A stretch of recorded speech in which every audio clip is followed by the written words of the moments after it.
दोस्तों, आज की इस वीडियो में हम बात करने वाले हैं नाना पाटेकर के बारे में। नाना पाटेकर का नाम सुनते ही हिंदी फिल्म इंडस्ट्री का वो चेहरा घूम जाता है जो एक्शन में भी उतना ही कामयाब है जितना कॉमेडी में। इमोशनल सीन में भी उतनी ही जान डाल देते हैं जितना बेबसी में। नाना पाटेकर बॉलीवुड में अपनी जोशीले आवाज, दमदार एक्टिंग और गुस्से स्वभाव के कारण हमेशा ही चर्चा में बने रहते हैं। उनकी एक्टिंग की जितनी भी तारीफ की जाए वो कम है। वो सिर्फ रियल लाइफ में नहीं बल्कि रियल लाइफ में भी एक बड़ी अच्छी इंसान है। उन्हें अक्सर गरीबों की मदद करते हुए देखा जा सकता है। वो एक सच्चे देशभक्त प्रेमी भी हैं। अपनी एक्टिंग और आवाज से लोगों के दिलों में बसते हैं नाना पाटेकर। नाना पाटेकर बॉलीवुड में अपनी बेबाक अंदाज के कारण हमेशा सुर्खियों में रहते हैं। चाहे वो किसी फिल्म में हो या वो हमेशा खबरों में ही रहते हैं। राजनीतिक मौका हो या फिर फिल्मी दुनिया, वो समय समय पर सुर्खियों में बने ही रहते हैं। इस बार वह वेलकम 3 से बाहर होने के बाद अपने बयान की वजह से खबरों में हैं। उनके असली नाम, परिवार और शिक्षा के बारे में बहुत कम लोग ही जानते हैं। तो आइए जानते हैं उनके असली नाम और परिवार के बारे में। 1 जनवरी को नए साल के मौके पर नाना पाटेकर अपना जन्म दिवस मनाते हैं। तो इस खास मौके पर हम आपके लिए लेकर आए हैं नाना पाटेकर की पहचान, उनकी दमदार डायलॉग और उनकी जिंदगी से जुड़े कई राज के बारे में। एक मराठी परिवार में जन्मे नाना पाटेकर का नाम विश्वनाथ पाटेकर था। उनका जन्म 1 जनवरी 1951 को महाराष्ट्र के रायगढ़ जिले में हुआ था।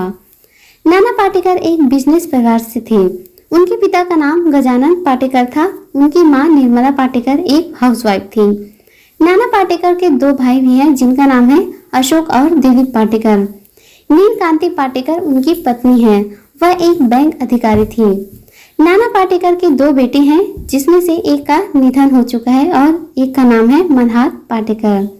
दोस्तों, बात कर लेते हैं नाना पाटेकर के एजुकेशन के बारे में। तो उन्होंने अपनी स्कूली शिक्षा मुंबई में रहकर की। उनके स्कूल का नाम समर्थ विद्यालय था। इसके बाद उन्होंने बांद्रा स्कूल ऑफ आर्ट, जिसका नाम अब LS के बचपन में कड़े संघर्ष की बेड़ियां तोड़ने के बाद ही नाना इंडस्ट्री पर राज करने के मुकाम तक पहुंच पाए हैं।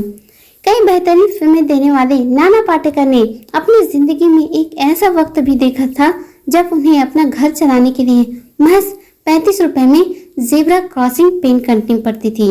13 साल की उम्र में नाना पाटेकर ने महज 35 रुपए महीने पर पेंटिंग का काम किया। इसके लिए वो 8 किलोमीटर पैदल चलते थे। रास्ते में जब भी उसे भूख लगती थी तो अपने नजदीकी रिश्तेदारों के यहाँ खाना खाने चले जाते थे। इस वजह से उन्हें कई बार ताने भी सुनने पड़ते थे। नाना के पिता मुंबई में कपड़ों का कारोबार करते थे, लेकिन उनके परिवार को अचानक आर्थिक संकट का सामना करना पड़ा और छोटी उम्र में ही नाना को पढ़ाई के साथ साथ काम भी करना पड़ा। दोस्तों, बात कर लेते हैं नाना पाटेकर ने अपनी फिल्मी करियर की शुरुआत कैसे की। बॉलीवुड अभिनेता नाना पाटेकर को कभी भी अपनी छवि या काम लेने की चिंता नहीं रही। वह सिनेमा को गहराई से समझने वाले कलाकारों में से एक हैं।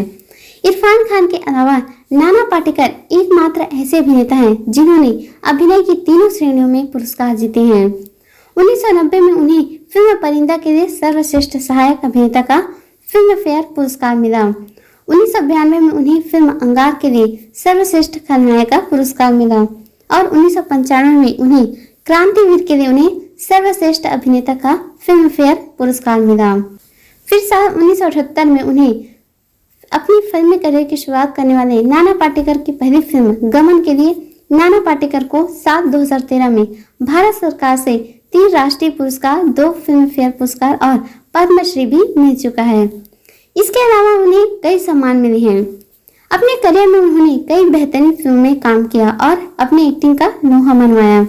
इनमें क्रांतिवीर, खामोशी, अग्निसाक्षी, अब तक, 56, अपहरण, वेलकम, राजनीति, तिरंगा, परिंदा, राजनीति जैसी कई शानदार फिल्में शामिल हैं जिनमें उनके काम को खूब सराहा गया।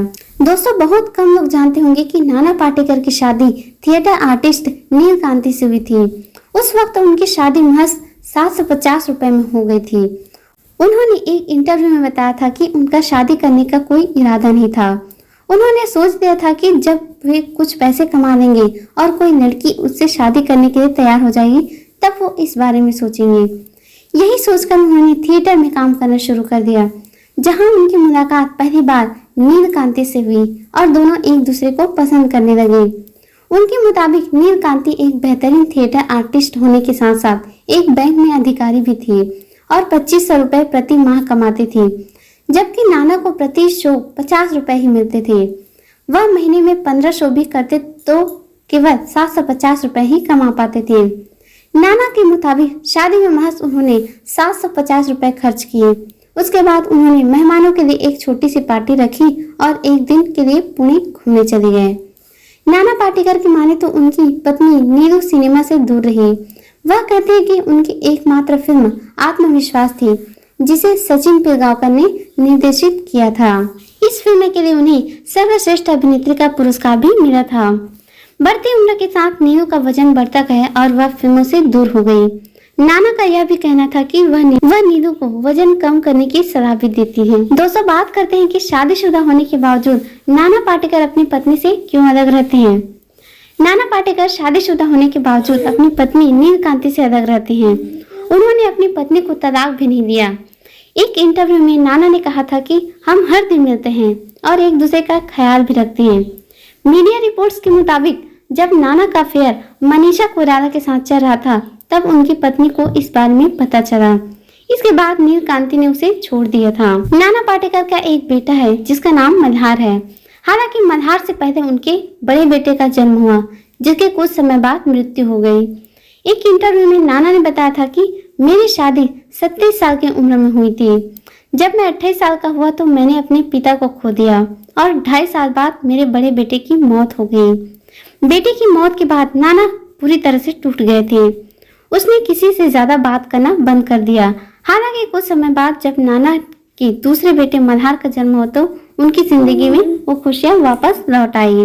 दोस्तों, आइए आपको बताते हैं कि क्यों संजय दत्त के साथ कभी काम नहीं करना चाहते हैं नाना पाटेकर। नाना पाटेकर के बारे में एक और काफी बात चर्चा में रहती है, वह है कभी भी संजय दत्त के साथ काम नहीं करना। लेकिन इसके पीछे एक बहुत बड़ी वजह छुपी हुई है। दरअसल 12 मार्च 1993 को मुंबई में ब्लास्ट हुआ था। इस सीरियस ब्लास्ट में संजय दत्त को दोषी पाया गया। वही इस ब्लास्ट में नाना पाटेकर ने अपने भाई को खो दिया था। ऐसे में नाना पाटेकर ने एक इंटरव्यू में कहा था कि वह संजय दत्त की इस गलती के लिए उन्हें कभी माफ नहीं कर सकते।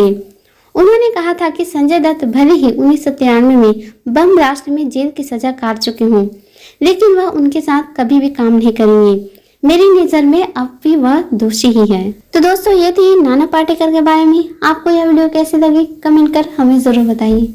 मिलेंगे नेक्स्ट वीडियो में, तब तक के लिए जय हिंद।